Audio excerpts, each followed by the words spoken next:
자, 인문예술 분야의 글 읽기의 더 읽기 부분입니다.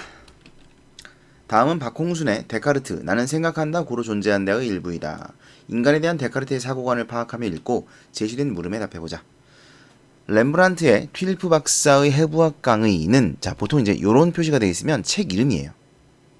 근데 여기서는 그림 이름을 얘기합니다. 그러니까 이제 어떤 작품의 이름에다가 요 꺽쇠를 하죠. 데카르트의 인간 이해와 관련하여 참고할 만한 장면을 보여준다. 자, 요거 얘기하는 거예요. 이게 데카르트의 인간 이해와 관련하여 참고할 만한 자료를 보여준대요. 요거. 뛰어난 해부학자인 튠리프 박사는 암스테르담 외과의사 조합의 해부학 강의를 맡게 되었다. 그림을 보면 해부 작업을 하는 박사나 주변의 청강생 모두 눈 하나 깜빡하지 않는다. 박사는 지극히 평상심을 유지하는 표정이고 청강들에게서는 신기하고 놀랐다는 정도의 감정만 보인다. 어느 누구도 인간의 신체를 잘라내 내부를 들여다보는 작업 자체에 의문을 품지 않는다. 만약 해부 대상이 인간이라고 생각했다면 이거죠. 사람들의 표정에 일정한 감정의 동요가 나타났을 것이다. 자, 그래서 이 신체를 사람이라고 생각하지 않는 것이죠. 그 다음 보시면 나오네요. 하지만 이들은 해부 대상을 인간으로 여기지 않았다. 시신 또한 하나의 물체로 보았다. 이거 좀 중요한 말이긴 해요. 하나의 물체로 보았다. 따라서 이들에게 이러한 해부 작업은 시계를 분해하고 조립하는 것과 마찬가지였다. 제일 중요한 건 이겁니다. 해부 대상을 인간으로 여기지 않았다라는 사실, 요게 이 장면을 통해서 말하고자 하는 것이에요. 하나의 물체로 보았다. 그 다음 보시면 이는 인간 본질에 대한 데카르트의 문제의식과 비교할 만하다. 인간 본질을 정신에서 찾는 그의 생각에 따르면 정신 기능이 정지된 시체는 물질적 성분을 중심으로 한 물체에 가깝다. 자, 여기 보시면 여기도 물체란 단어가 나오죠. 그러니까 이 물체는 인간이 아닙니다. 이 글에서는 인간과 대비되는 말이에요. 인간이 아닌 거, 물체예요. 그리고 여기 보시면 왜 이 사람이 시체를 인간이라고 생각하지 않는지가 나오는데 바로 이겁니다. 인간의 본질을 이 사람은 정신에서 찾기 때문이에요. 네, 이거. 그래서 그는 당연히 데카르트고요. 그러니까 이것이 바로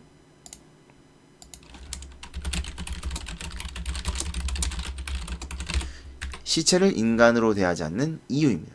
그러니까 이 사람은 정신이 곧 인간인데 이 몸뚱이에는 정신이 없거든. 그러므로 얘는 인간이 아니야. 이렇게 생각을 하는 것이죠. 그 다음 보면 의심하고 탐구하는 정신이 인간의 존재를 증명해 준다면 그림에서 탐구 정신을 보이는 박사나 청강생이 여기에 가깝다. 여기가 뭐예요? 인간에 가깝다. 인간. 왜? 여기는 박사나 청강생은 의심하고 탐구하는 정신을 갖고 있거든. 인간은 정신을 통해 비로소 인간일 수 있는 것이다. 자, 이것이 데카르트의 생각입니다.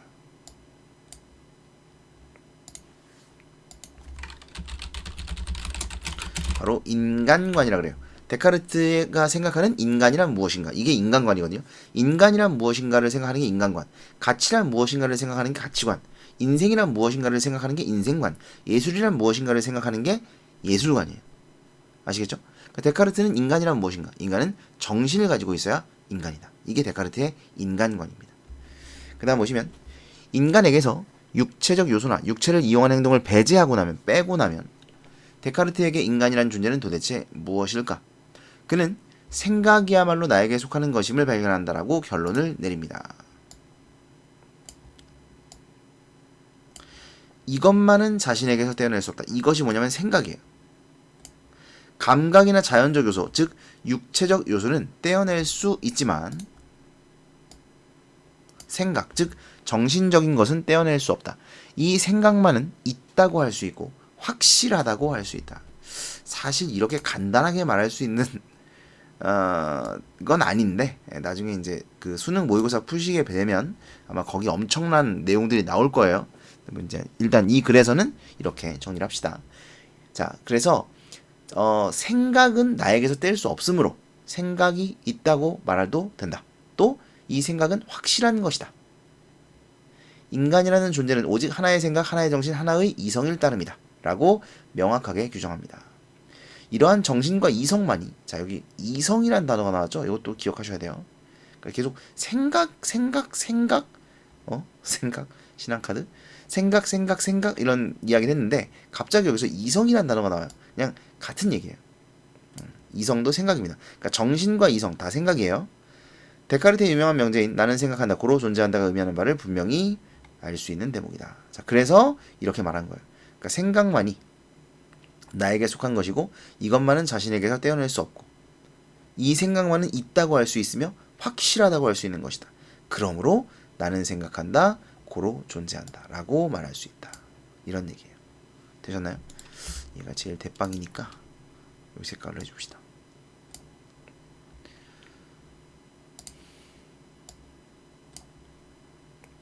아시겠죠? 이런 생각들이 다 요 결론을 가지고 오는 거예요. 이렇게 화살표를 하면 좀 오해가 있을 수 있겠다. 자, 이게 이제 결론이에요. 데카르트의 결론. 그 다음 보시면 인간을 정신과 육체로 분리하는 사고는 인간과 자연을 분리하는 사고로 연결된다. 자, 여기 보시면 이원론이라고 해야 되는데 이원론은 뭐냐면 두 가지로 나누어 생각하는 사고를 이원론이라고 합니다. 그러면 두 가지로 나누지 않고 하나라고 생각하면 이건 일원론이에요. 네. 근데 두 가지로 나누어 분리해서 생각하는 것을 이제 이원론이라고 합니다. 자, 그래서 인간의 정신과 육체를 분리하는 이런 이원론적인 태도가 인간과 자연을 분리하는 이원론적인 태도로 연결된다. 저는 솔직히 이게 완벽하게 이렇게 연결된다고는 보기 어렵지 않나 라는 생각이 일단 드는데, 뭐 여기는 이 글에서는 일단 그렇다고 보고 있습니다. 육체의 세계, 자연의 세계는 일종의 기계적 세계로 이는 인간 정신에 의한 수학적 탐구에 종속된다. 아이고, 자 보시면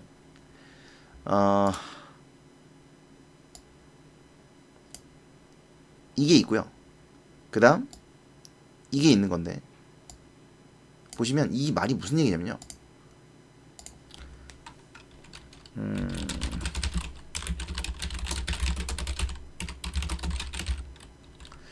인간 정신에 의한 수학적 탐구가, 자 이게 뭐예요? 과학입니다. 과학, 문명이에요. 네? 인간 정신에 의한 수학적 탐구, 여기서 정신은 당연히 이성이죠. 이성에 의한 수학적 탐구가, 과학과 문명이 육체의 세계와 자연의 세계를 지배한다는 이 말이에요. 그게 문제가 있다는 거예요. 그게 문제가 있다는 겁니다. 자, 이 문장은 이런 뜻이에요. 정확하게 육체의 세계, 자연의 세계는 일종의 기계적 세계로 이는 인간 정신에 의한 수학적 탐구에 종속된다. 그러니까 이성이 육체를, 인간의 과학과 문명이 자연을 지배한다 라고 본다, 이런 뜻이에요. 정신을 특징으로 하는 인간은 주체가 되고 자연은 객체, 관찰과 이용의 대상이 되어버린다. 이게 주체, 객체라고 해서 이해가 잘 안 되실 수도 있는데 쉽게 말하면 갑이요. 갑. 자연은 을이요. 지배당하는 대상. 그러니까 인간은 지배를 하는 대상이 되고 자연은 지배를 받는 대상이 된다는 거예요. 관찰과 이용의 대상이 되어버린다. 아시겠죠? 이 말이에요. 이해되시죠? 인간 정신에 의한 수학적 탐구, 과학 문명이 육체 세계, 자연의 세계를 지배한다. 내가 생각해도 이거 정리 좀 잘했는데. 자, 이거 이렇게 알아두시면 돼요. 정신과 육체, 인간과 자연을 분리한다는 의미에서 이러한 사고방식을 기계적 이원론이라고 부르기도 한다. 자, 기계적 이원론의 내용을 설명하고 있는 거예요. 기계적 이원론의 내용. 그런데 요거는 문제점이에요. 요거는 문제점. 요것만 문제점이 아니라 요 문장과 요 문장이, 이 두 문장이 같은 얘기예요. 예. 그 다음 데카르트의 이원론적 사고방식에 대해 비판적 문제 제기가 가능하다. 인간을 주체로 규정하고 자연을 대상으로 사고하는 자연 지배 사상을 근대 이후 현대에 이르기까지 광범위하게 나타난 자연 파괴와 생태계 파괴의 가장 중요한 원인으로 지목할 수 있을 것이다. 자, 그러니까 이 사람은, 이 글의 글쓴이는 자연 파괴와 생태계 파괴가 일어나는 원인이 바로 인간이 자연을 지배하고 있다라고 생각하기 때문이라는 거예요.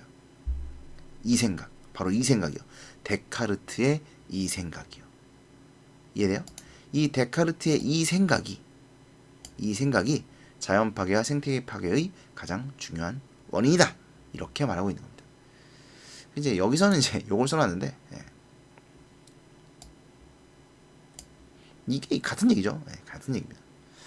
자, 그래서 이런 비판을 해볼래. 이런 얘기죠. 지난 수십 년 동안 인간은 과학기술 동원의 환경 문제를 해결하려고 시도해왔다. 하지만 환경 문제가 해결되고 있느냐고 묻는다면 그에 대한 답은 매우 부정적이다. 답이 나와있죠. 어쩌면 현대인의 사고를 지배하고 있는 자연 지배 사상을 극복하고 인간과 자연을 하나로 이해하는 통합적 이론적 사고. 자, 이 통합적 이론적 사고는 이 기계적 이원론에 반대되는 개념이죠.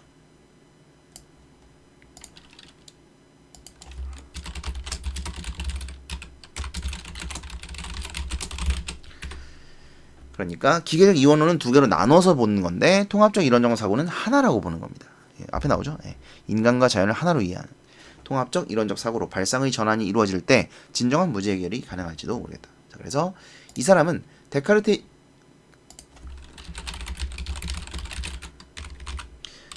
이원론적 사고가 인간의 자연 지배를 당연시하게 되고